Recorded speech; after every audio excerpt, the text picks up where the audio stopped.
we're going to start off with a lab today. Do you guys have any guesses on what we're going to do on our lab? We're going to do math on the lab. We will do some math in the lab, okay? But that's not the cool part of the lab.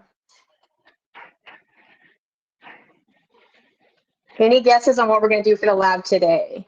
Experiments, acid bases. We already did acid bases, though. Those are cool. Heat of solutions. Velvet is going somewhere. Calorimetry. Okay, calorimetry and Hess's law. Some of y'all are already on top of it. I'm going to share a little bit about what calorimetry is, and then I will go and show you all the experiment we're going to do today. But we are going to figure out how many calories, like we're going to calculate the calories that is in a potato chip that I have from my pantry. So that's the presentation for today. If you want to click on that, that's our presentation today. You should be able to see it. And I'm also going to share my screen here. If I don't talk to myself, then I can't think about it. So I've got to talk to myself about what I'm doing. Okay, I'm going to start from the beginning. Let's see. All right. So today we're going to talk about calorimetry and Hess's law. And here's a few things that we're going to do today. We're going to understand what a calorimeter is and how they're used to figure out enthalpy. We're going to calculate specific heat with using the calorimeter. And we're going to actually do a real experiment today with that. And then we're going to see how accurate I am on it. We can compare with the real life actual calories in the Lay's chip and see if I was accurate or not. And then we are going to talk a little bit about Hess's law and how we can use that to find the enthalpy of reactions as well. So before I do the actual experiment, I want y'all to know what calorimetry is. So here is a picture of what is this, a pink drink from Starbucks. You know, I've never tried this. Do you guys like the pink drink? Anybody have that before?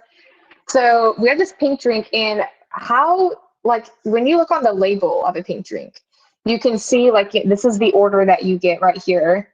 Let me go to the next screen. Okay, these are the calorie, the nutrition information in a pink drink. So if you see that 140 calories, a lot of us look at that and you're looking at how many calories are in something for whatever reason.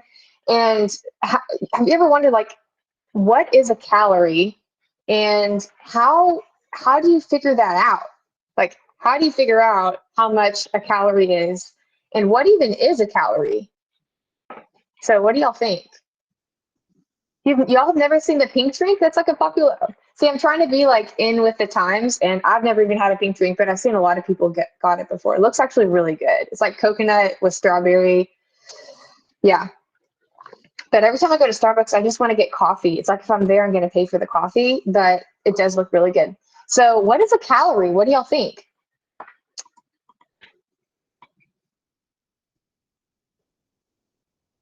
Weight gain. Okay, so that's what we associate with calories. True. But okay, energy. Christopher said energy. So I'm going to run with that because a lot of what a calorie is measuring how much stored energy is in something. So if you think about it, there could be calories in things that aren't food, because calories are just measuring how much energy something has, and the more energy it has, basically the more calories that it has. And so scientists basically use what we call calorimetry. This is a video that Here is a Christmas. We could watch later. You can watch later if you want to. This is someone who's figuring out how many calories are in a Thanksgiving meal. But because we're going to do our own calorimetry experiment ourselves, I'm going to pause on that because we're going to actually do it ourselves. But basically what calorimetry is it measures the enthalpy change when a chemical reaction happens. It measures how the heat change, the flow of heat from one substance to another. So it's measuring how the heat is flowing in a chemical process. And so here's kind of a picture of a calorimeter happening. I have another one on a different page I want to show you. These are more thorough explanations if you're really interested in it. I think calorimetry is really cool. So basically in a calorimeter, you're going to have this kind of a setup where you have a chamber, and in that chamber you have another container. And in that container, you have some water. And this is a thermometer that measures the temperature of the water. And this is just a stirring rod, okay? And basically what happens is you put something in that chamber and you see how the water changes in temperature. So for us, it's going to look a little bit different because we are actually going to burn something underneath the water, and we're going to see how the water changes temperature. And you can measure that change in temperature and do math to figure out how many calories it has. And this is the equation for basically figuring out how many calories are in something right here. So Q equals Cm delta T. Q is heat, so the heat of something. C is the specific heat of the chemical you're dealing with. And normally that's given to you in the problem. So you don't have to you don't have to find it. Well, you have to find it in the problem or look it up on a data table, but you don't have to calculate that part for the most part.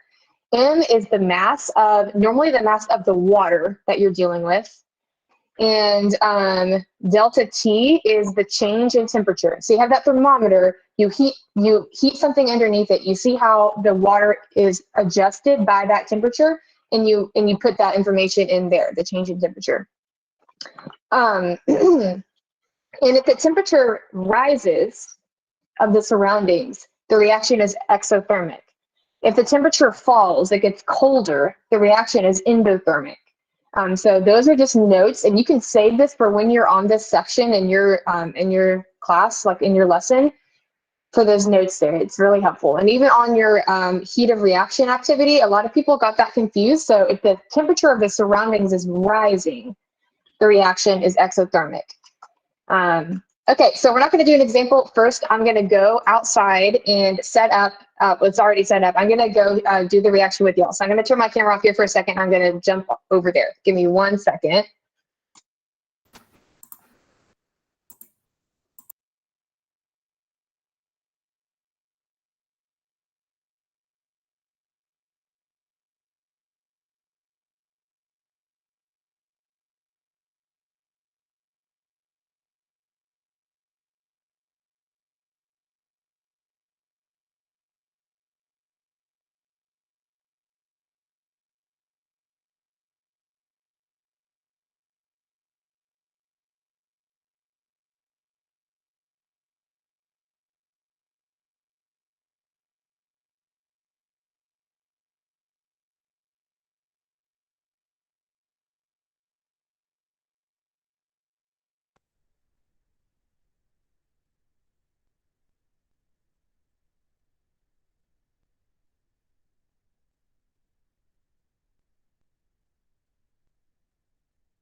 Okay, can you guys hear me?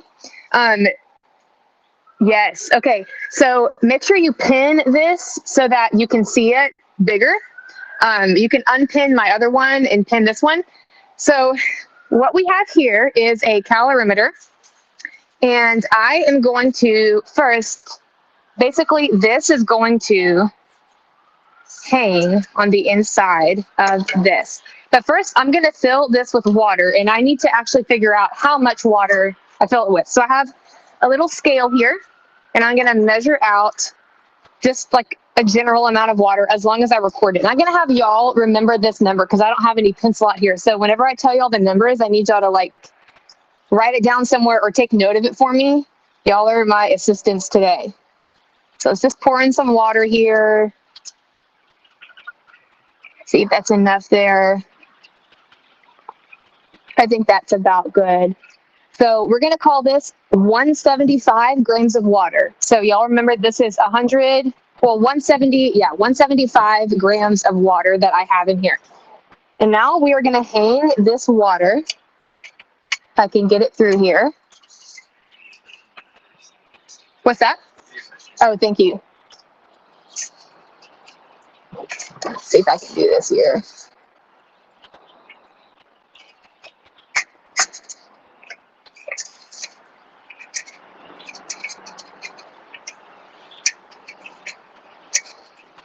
Can you hold this for me? Thank you. Give me 1 second.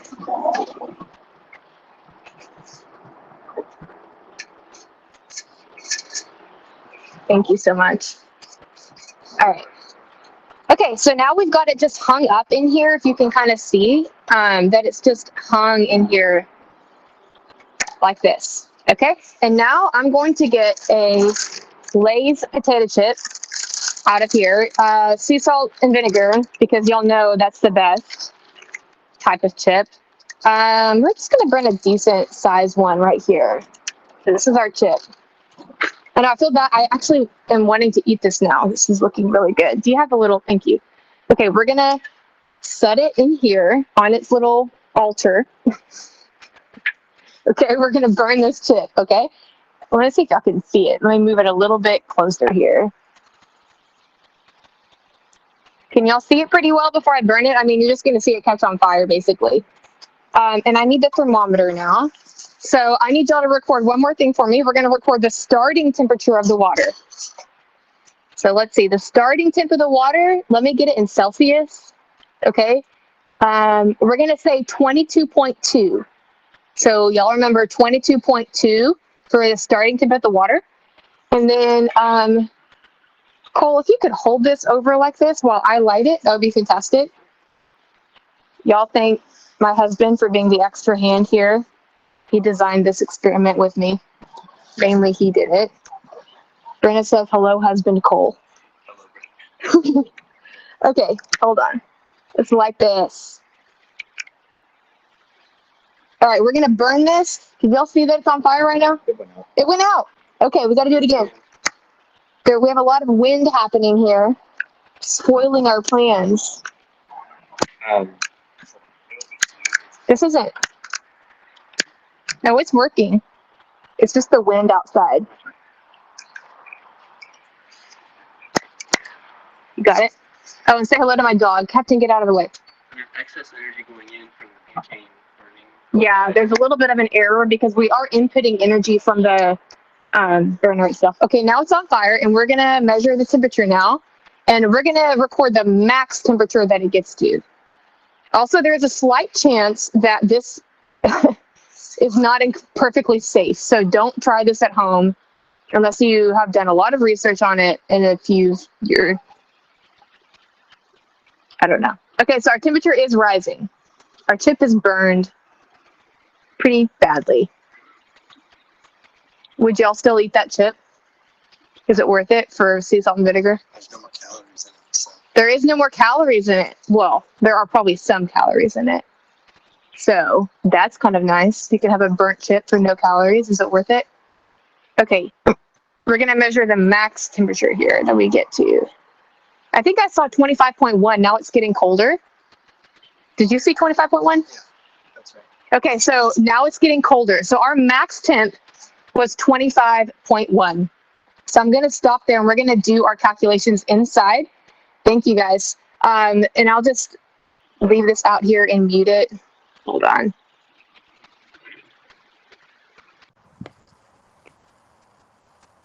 Okay.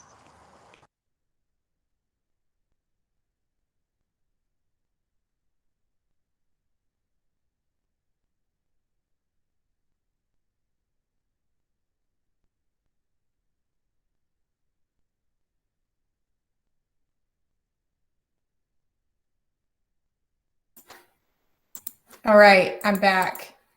Give me 1 second to connect my earbuds here. Perfect. So we're going to do some calculations now with that information that we're given. We're going to actually do a calculation with it and figure out how many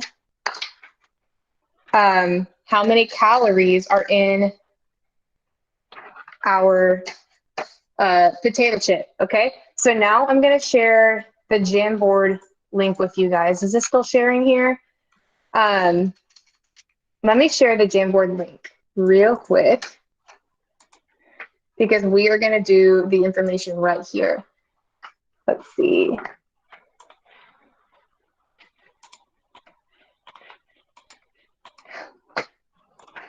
Okay, so you can click on that link right there, and I'm gonna calculate with you guys. So let's fill in the information that we had. So y'all remind me in the chat or tell me if I'm wrong. I think our starting mass was, what was it, 175? Thank you. 175.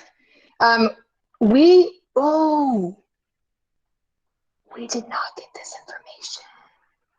We did not get the initial mass of the food sample and the paperclip. Oh, man. Okay, I'm going to get the mass of a very similar chip, and we're going to have some error in our chip because I'll go find one really close in size. Give me 1 second.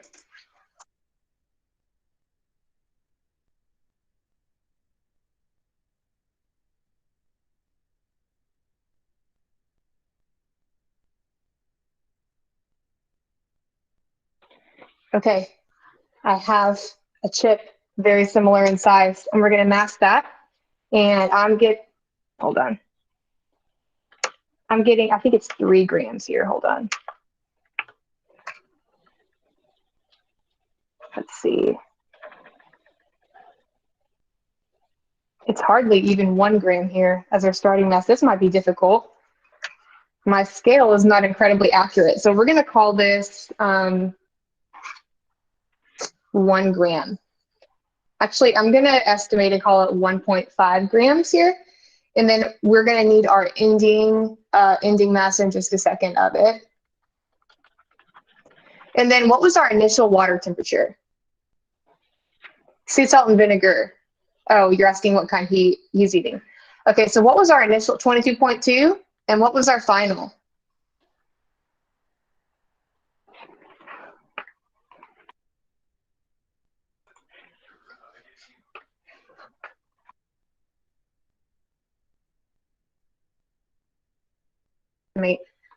Okay, and then 25.1. Okay, final mass of food sample and paperclip after burning.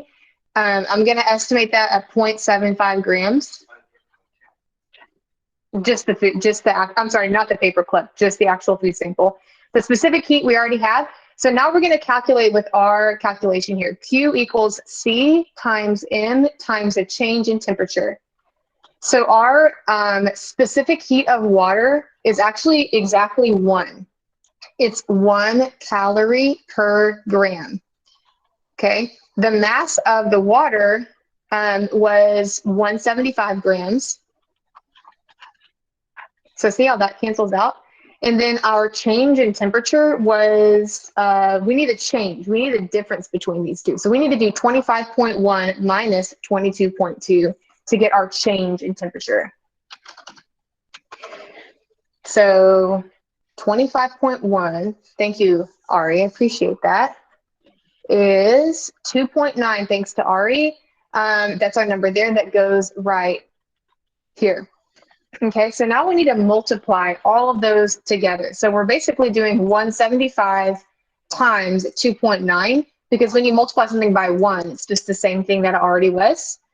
So I am getting 507.5. And this is how many calories I have. And that's how many calories were burned in this amount right here. So we really only used 0.75 grams. But do you see how we used this equation right here for it and how we just plugged in our numbers? The thing is that for these calories here, they're actually in what we call kilocalories. So the calories you see on your food label are in kilocalories. So we need to convert this to kilocalories. We have it in calories, so we want that to cancel out like this. And there are 1,000 calories for every 1 kilocalorie. So that puts it to 0.0575 kilocalories for 0.75 grams. Okay, so now I'm going to look at what we have here and do some math. A normal Lay's chip has 160 calories per serving, and it has 28 grams. I'm sorry, I want this to cancel out. I need servings on top. So for every 1 serving, there are 28 grams, right? So we need to do 160 divided by 28. 160 divided by 28. This is a little bit of extra math that you won't have to do in your problems because we're actually trying to figure out the calories in a gram. So I'm getting 5.71 calories per gram. And how many grams did we use up? How many grams were burned? 5.75. So 5.71 calories per gram, and we used up 0.75 grams. So what's 5.71 times 0.75? I'm getting 4.28. 4.28. So the correct answer for how many calories are in that one chip is, you're fine, 4.28 grams. And the amount that I calculated was 0.50. So my calculations were pretty far off. The reason for that were a couple things. I didn't measure the correct mass of the chip before and after. And the other thing is that my scale is a kitchen scale and it doesn't very accurately or precisely measure the mass. You're right, Bill, but nobody's perfect. But I could have gotten a better scale. I actually have a different one that I should have used. So those are a couple of reasons for why I had that error. It's okay. We'll do it next time. I know. We have a better scale. Yeah. Okay. Thank you. Okay. So we're going to do this example now, which is one that you'll actually have like on your test of the same thing. Okay. So we're going to do Q equals C times M times delta T real quick. So it says you're conducting a chemistry experiment using a calorimeter with 500 mils of water to determine the enthalpy of reaction. The initial temperature was 25. After the reaction, the temperature was 32.5. Disregarding any heat loss in the walls of the container, calculate the delta HR. The specific heat of water is 4.18. So just to clarify, when it says calculate the delta HR, that's basically asking us to calculate Q. So it's asking us to calculate Q. C stands for specific heat. So the specific heat of our water is 4.18, and I can plug in my units to show how they cancel out. 4.18. My mass of my water is 500 grams because 500 mils is 500 grams for water. Only water has this direct conversion, but it's a one-to-one relationship between milliliters and grams for water. So it's 500 grams of water. And then now I need my delta T, which is the change in temperature. So if you see, the temperature went from 25 to 32.5. So what is that change? I'm going to need to subtract. I need to do 32.5 minus 25. And I'm getting 7.5 as my change in temperature. And the unit I'll put with that is Kelvin. Kelvin is another unit for temperature. And when you're measuring the difference, it doesn't matter if it's originally in Celsius or if it's originally in Kelvin. When you take the difference, it's going to be the same as Kelvin every time. So do you see how my Kelvins cancel out and my grams cancel out? So I can see what I'm left with. And now I need to do 4.18 times 500 times 7.5. And I'm getting 15,675 joules. And a lot of times they want that to be in kilojoules.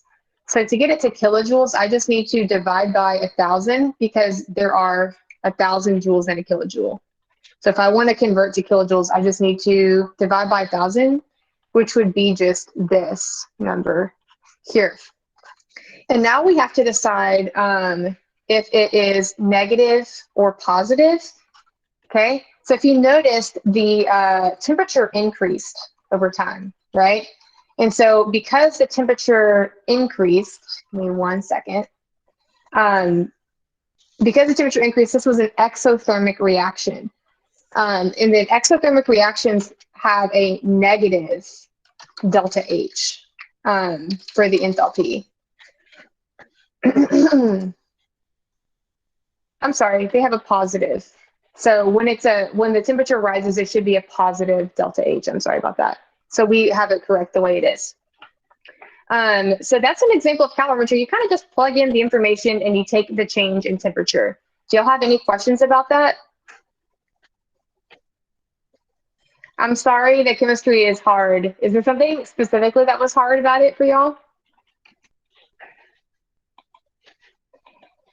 Chemistry is difficult at times, but it's actually really cool that we could go outside and measure how many calories are in a potato chip. And I didn't do it perfectly. And if I had done it a couple times before, or if I redid it a couple more times, we could get way better results on it as well, which I think I want to do after this just for fun. So we're going to take like 5 minutes to start talking about Hess's law, and then we're going to wrap up there. So Hess's law, basically the way that we just did it, scientists have done that thousands of times to get all of the enthalpy numbers, and they put them in a data table, which you can click on the link right here to look at those data tables, and you're going to need to do that. But some values are just not possible to determine with the calorimeter for a lot of different reasons. And that problem was solved by this man named German Hess. So his discovery is called Hess's law, which is basically that if you want the overall enthalpy, you can add up the individual reactions that comprise it in order to get that enthalpy. So thank you, Hess. I keep thinking Hess. Thank you, Hess, for your answer to our problems. So Hess's law is saying, I'm saying it again, you can just add them all up together to get the overall enthalpy change. So here are the rules. We're going to go through the rules today, and we'll do some practice tomorrow. So if you have a reaction like this, okay, look at this reaction. And let's say that you need these coefficients. See how that has a 1/2 and we don't want that? If we multiply this by 2, we have to multiply the enthalpy by 2 as well. So for example, if I multiply by 2, then this has a 2. 1/2 times 2 is just 1, so it's just invisible right there. And then this is an invisible 1, and invisible 1 times 2 is 2. So you see how I've doubled everything? I've doubled all of the chemicals. And when I do that, I also have to multiply the enthalpy times 2. Okay, so that kind of makes sense. If I did it times 3 or times 4, I'd have to do the same thing to the enthalpy. The next thing is that you can flip a reaction. And when you flip the reaction, you have to flip the sign of the delta H. So for example, if I have this chemical right here, and let's say that I want it to go the other direction. I want the CO2 and the H2O to be on this side, and I want the CH4 and the 2O2 to be on this side. You're allowed to flip it. But if you flip it, if this has a negative sign, you flip the sign to positive. You flip the sign whenever you flip the reaction. That's the second rule. And then the third rule is just you add everything up together. You stack up the reactions and add them. And if an element is on both sides of the reaction, like you have a CO2 on the left-hand side and then a CO2 on the right-hand side somewhere else, they cancel out. Just like in a math problem, if you have the same number on both sides of an equation, it can cancel out. Do y'all have any questions on that so far? I know it's really easy to mess math up somewhere along the way. So we are going to do an example of this next time we come into class, but today you've learned how to use the specific heat formula, and you also kind of have an introduction to how to do Hess's law if you want to try to practice this on your own. You also can come to my classroom anytime today and work through these with me. So just a reminder, if you need help making a Google Sheets for your assignments to make a graph, don't waste time making a graph on paper. I can show you how to make a graph in Google spreadsheets for more accurate and like just better looking results. And I can also do any kind of math problem with you in my classroom so that you don't have to guess at it whenever you're doing your quizzes or any assignment that you're on. And I'm here all day until 4 o'clock, basically every day, except on Fridays. I'm out at 2. So I hope y'all had a great day. If you have any questions, you can stick around. Other than that, y'all are free to go. Have a great day.